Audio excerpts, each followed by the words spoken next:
Hello everyone, welcome to Vikramas. तो दोस्तों, आज हम बात करेंगे राम मंदिर की। जैसा कि आपको पता है कि 22 जनवरी 2024 को राम मंदिर का उद्घाटन होने वाला है और इस पे देश दुनिया सबकी नज़रें बनी हुई है। मीडिया का भी उत्साह देखने को मिल रहा है। और इसी के साथ साथ मैं आपको बताऊं कि राम भारतीयता के प्रतीक हैं। राम सिर्फ किसी एक खास धर्म या फिर किसी एक खास संप्रदाय के नहीं हैं, किसी एक खास पूजा पद्धति को फॉलो करने वालों के नहीं है, बल्कि राम पूरे मनुष्यता के हैं, पूरे मानव जीवन के इतिहास के एक सर्वोत्तम, अगर मैं बोलूँ कि सर्वोत्तम प्राणी, सर्वोत्तम सत्ता पे आसीन एक व्यक्ति हैं, जो कि हर किसी में भी, हर एक किरदार में अपने आप को बिल्कुल ही परफेक्ट देखने को मिलते हैं। चाहे एक अच्छे बेटे का फर्ज हो, उन्होंने निभाया। एक अच्छे भाई का फर्ज उन्होंने निभाया। जहां एक और अपने छोटे भाई को राजगद्दी देने के लिए खुद किंगडम ऑफ अयोध्या से बाहर चले जाते हैं, एग्जाइल में चले जाते हैं और वन में अपने 14 वर्ष गुजारते हैं। उसी के साथ साथ अपने पिता के प्रण को बचाए रखने के लिए, अपने कुल को, जो उनके कुल का जो प्रतिष्ठा था उसको बनाए रखने के लिए वो वन की तरफ चले जाते हैं और संघर्षों से भरा जीवन व्यतीत करते हैं। जो कि हम सभी को एक संदेश देते हैं कि अगर आपको अपने जीवन के उत्कृष्टता की ओर जाना, मैं हमेशा बोलता हूं कि जब तक राम अयोध्या में थे एक तेजस्वी राम थे, लेकिन जैसे ही वो अयोध्या से बाहर वन की तरफ गए वो तपस्वी राम बनकर निखर कर सामने आए। हालांकि राजा बनना तो उनके भाग्य में ही था। राजा बनना तो उसी दिन तय हो गया था जिस दिन उन्होंने राजा दशरथ के घर में जन्म लिया था। लेकिन अपना एक अलग मापदंड उन्होंने स्थापित किया जब वो वन की तरफ गए और वहाँ जाके इंक्लूसिवनेस आप देखिए कि वो किस तरह के लोगों के साथ उनकी मित्रता होती है, उनका उठना बैठना किस तरह के लोगों के साथ होता है। जैसे ही अयोध्या से बाहर निकलते हैं उनकी जो सबसे पहली मित्रता होती है वो केवट से होती है, जो कि उनको केवट राज ने, जो कि उनको नदी पार कराते हैं, सरयू नदी को पार कराते हैं। उसके बाद उनको कौन मिलते हैं? हनुमान मिलते हैं, बजरंग बली मिलते हैं। उसके बाद उनको मिलती है सबरी, उसके बाद जटायु मिलते हैं। हालांकि जटायु उनके पिता के मित्र थे, उनको भी वो पिता तुल्य ही मानते थे। और जब अंतिम क्षणों में जटायु उनसे पूछते हैं कि राम, मैं अब स्वर्ग जा रहा हूँ, ऊपर तुम्हारे पिता मिलेंगे तो मैं उन्हें क्या बताऊँगा? तो बोलते हैं कि आप कुछ नहीं कहेंगे चाचा जी, उनको कहिएगा कि रावण अपने पूरे खानदान सहित उनके पुत्र का शौर्य गाथा सुनाने आ रहा है। इसके बाद उनकी दोस्ती जामवंत जी से होती है, उसके बाद उनकी दोस्ती सुग्रीव से होती है, उसके बाद उनकी दोस्ती विभीषण से होती है। तो देखिए कितने अलग अलग स्पेक्ट्रम के लोगों के साथ उनकी मित्रता होती है। अगर मैं आधुनिक तौर पे कहूँ तो अल्लामा इकबाल ने, ये वही इकबाल है जिन्होंने लिखा था सारे जहां से अच्छा हिंदुस्तां हमारा, हम बुलबुलें हैं इसके गुलसिता हमारा। तो अल्लामा इकबाल ने कहा है राम के बारे में कि है राम के वजूद पे पूरे हिंदुस्तां को नाज, अहले वतन समझते हैं इनको इमाम हिंद। मतलब कि ये जो हिंद है, हिंदू कुश पर्वत के इस तरफ का जो इलाका है, ये पूरे हिंद के उनको हम इमाम के तौर पे जानते हैं और पहचानते हैं। अलग अलग कवियों ने अलग अलग समय में राम को लिखा है। तो चलिए आज हम जानते हैं राम मंदिर के बारे में कुछ दृश्य, राम मंदिर को समझने की कोशिश करते हैं, राम मंदिर के आर्किटेक्चर को समझने की कोशिश करते हैं। और जैसा कि आपको पता है कि 22 जनवरी को भारत के जितने भी गणमान्य लोग हैं वहाँ पे उपस्थित होंगे। 3000 साधु संत वहाँ पे जाएंगे।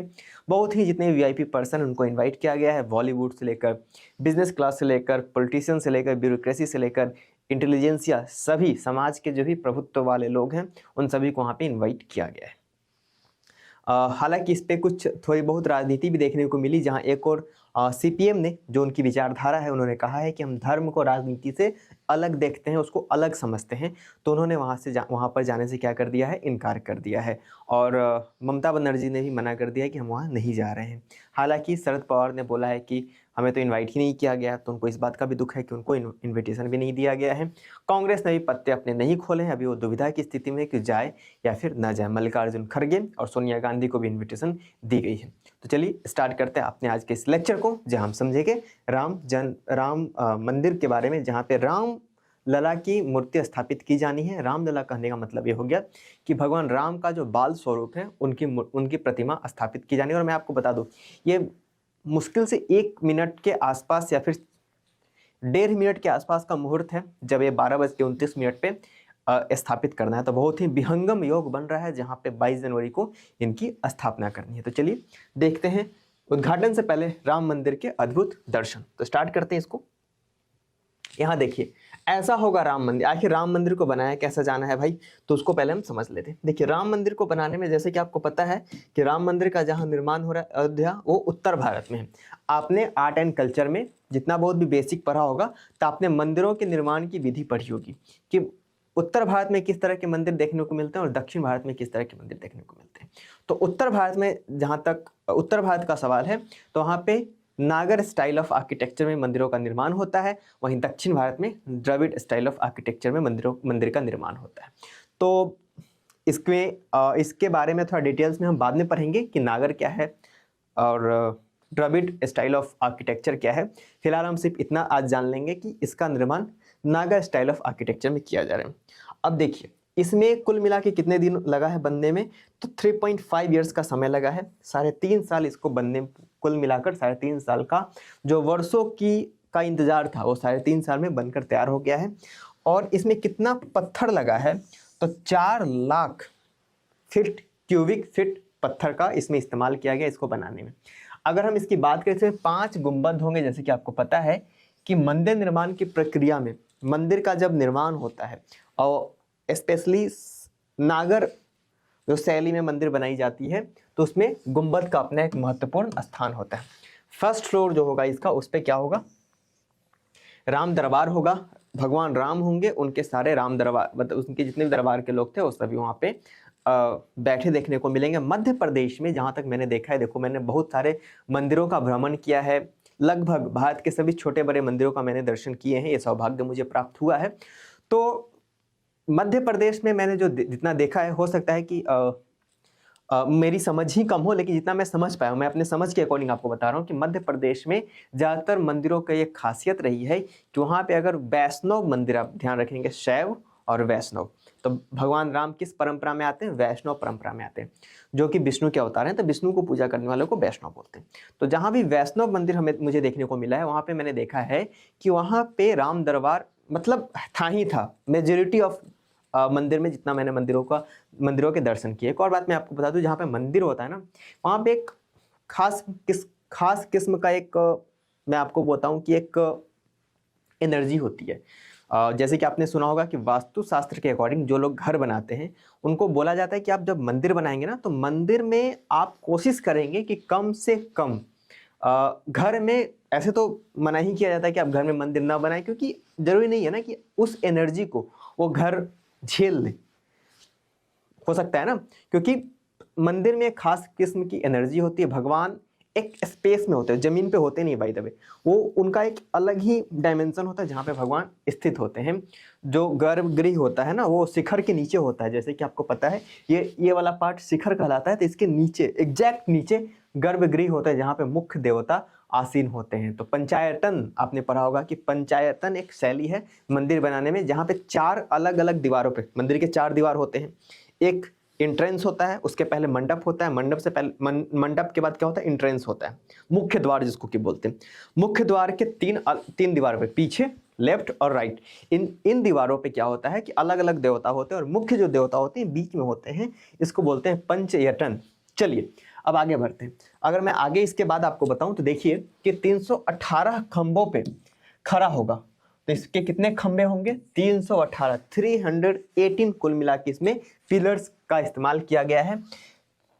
14.5 फीट का एक खंभा होगा। एक खंभे की लंबाई कितनी होगी, 14.6 फीट, मतलब कि 14.6 फीट का एक खंभा होगा।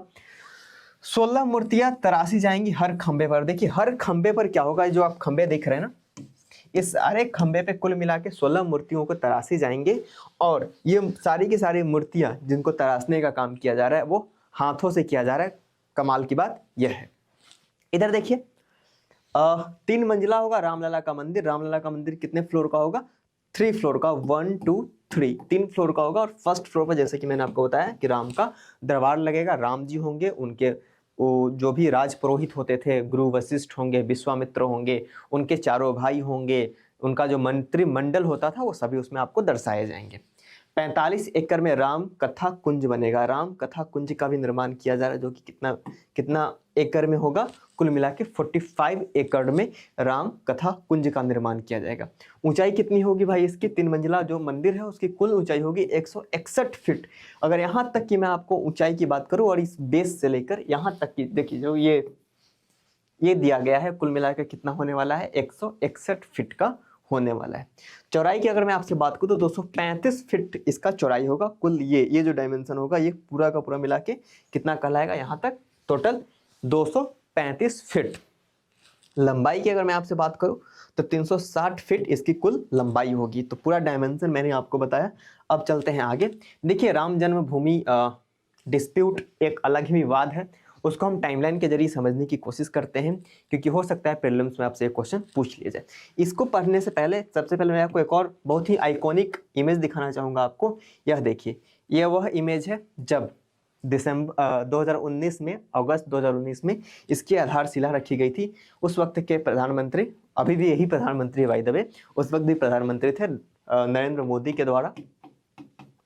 और यहाँ पे भी आप देख रहे हैं, ये है मोहन भागवत जी, जो कि आरएसएस राष्ट्रीय स्वयं सेवक संघ आरएसएस के क्या है? हेड हैं अभी के टाइम पे। और ये पुजारी हैं जो कि इसको प्राण प्रतिष्ठा करा रहे हैं। और ये हैं आनंदीबेन पटेल, उस वक्त के उत्तर प्रदेश की राज्यपाल। तो ये 3 आपको गणमान्य व्यक्तियों की उपस्थिति आपको अपने स्क्रीन पे दिखाई दे रही होगी। इसी के साथ साथ उस वक्त के अभी भी वो उत्तर प्रदेश के जो मुख्यमंत्री थे, अभी भी वही है मुख्यमंत्री योगी आदित्यनाथ जी, वो भी इस आयोजन में उपस्थित थे। हालांकि उनकी इमेज नहीं आ पाई है इस स्लाइड में। चलिए, अब हम बात करेंगे राम जन्मभूमि डिस्प्यूट के बारे में। देखिए, ये एक केस था जिसमें कि रामलला को भी एक पक्ष बनाया गया था, क्योंकि हुआ क्या था, वहाँ पे राम मंदिर था। बाद में आर्कियोलॉजिकल एएसआई जो कि के मोहम्मद साहब थे, उन्होंने प्रूव भी किया। एएसआई ने उसको, उसमें जो जितने भी एक्सकवेशन के दौरान जो भी चीज़ें निकली हैं, उसके बाद प्रूफ होकर भी आई है कि वहाँ पे राम मंदिर था। बाद में बाबर के एक जो उनके सेनापति थे, उन्होंने क्या किया था, उसको तुड़वाकर वहाँ पे एक मस्जिद का निर्माण कर दिया था। खैर, हम वहाँ बाद में आएंगे।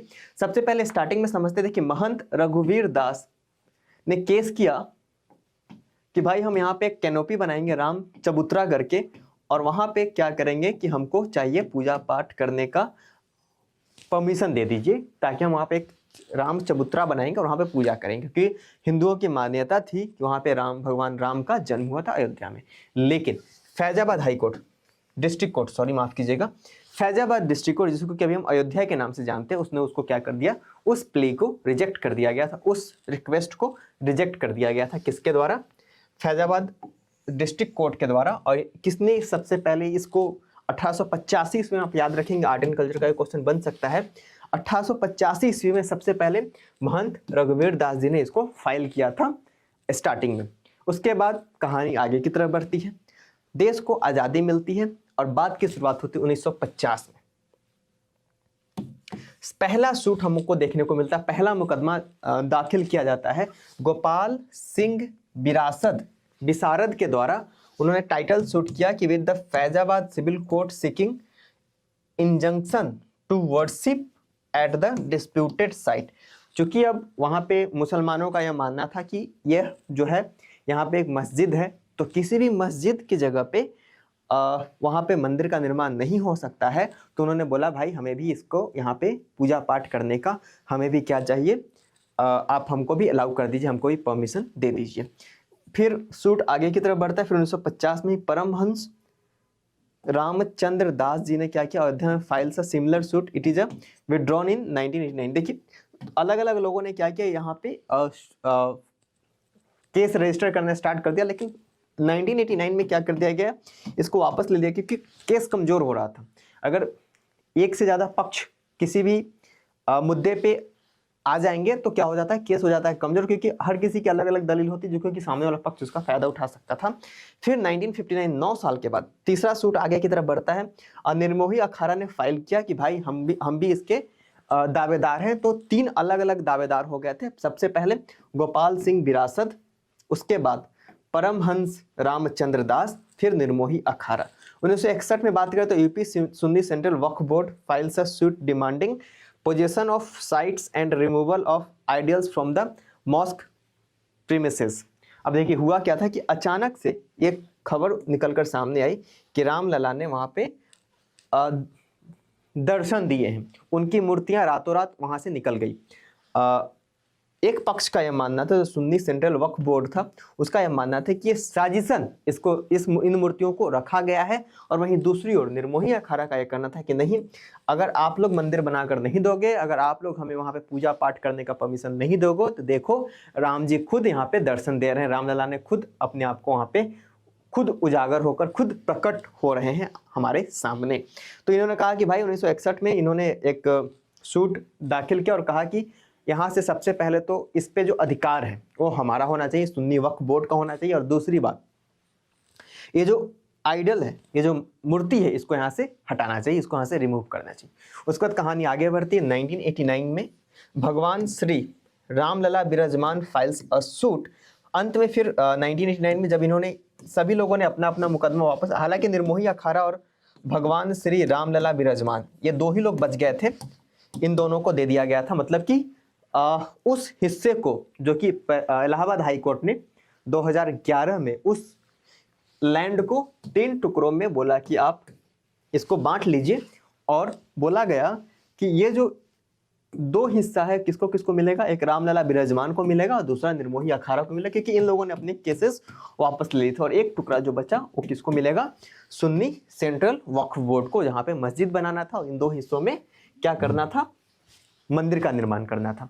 लेकिन कहानी में ट्विस्ट तब आता है जब 2019 में सुप्रीम कोर्ट की तरफ से एक फैसला आता है और उसमें कहा जाता है कि ये जो पूरा का पूरा लैंड है, ये पूरा का पूरा लैंड जाता है किसको, डिस्प्यूटेड लैंड, पूरा का पूरा लैंड जाएगा निर्मोही अखाड़ा को, या फिर आप ये कह लें कि रामलला विराजमान को, और सुन्नी वक्फ बोर्ड को अयोध्या के पास ही एक और इलाका मिलेगा जहाँ पे वो मस्जिद का निर्माण कर सकेंगे। हालांकि जो मस्जिद का निर्माण किया जा रहा है वही काफ़ी खूबसूरत है। देखना यह होगा कि उसके इनॉग्रेशन में किस तरह की तैयारी हमें देखने को मिलती है। छठे सूट की बात करें तो 2017 में UP Shia central Waqf board goes to SC challenging 1946 order that awarded the Babri mosque ownership to Sunni central Waqf board. अब देखिए, जैसा कि आपको पता है कि जो इस्लाम है उसमें दो डिविजन्स हैं, मोटे तौर पे 2 डिविजन्स हैं, सिया और सुन्नी। तो सिया और सुन्नी में यहाँ पे भी ये विवाद सामने को मिला, देखने को मिला कि 2017 में इन्होंने जाके बोला कि क्यों सिर्फ जो बाबरी मस्जिद है उसको पूरा का पूरा जो उसका जो मालिकाना हक है वो सुन्नी सेंट्रल वक्फ बोर्ड को क्यों दिया जाए, भाई सिया सेंट्रल वक्फ बोर्ड को भी देना बनता है। तो ये पूरा विवाद था। फाइनली 2019 में सुप्रीम कोर्ट का जजमेंट आया, उसमें इस विवाद को खत्म कर दिया गया। अब देश एक नए प्रगति की राह पे बढ़ रहा है जहां पे इस तरह के छोटे मोटे विवाद हमें देखने को नहीं मिलेंगे। और जब राम मंदिर का निर्माण होगा तो ये देश और दुनिया के लिए बहुत ही एक महत्वपूर्ण एक इबारत लिखी जाएगी जहां से देश एक नए छलांग की तरफ आगे की ओर बढ़ेगा। आज के वीडियो में फिलहाल इतना ही, अब मिलेंगे नेक्स्ट वीडियो में। Thank you very much.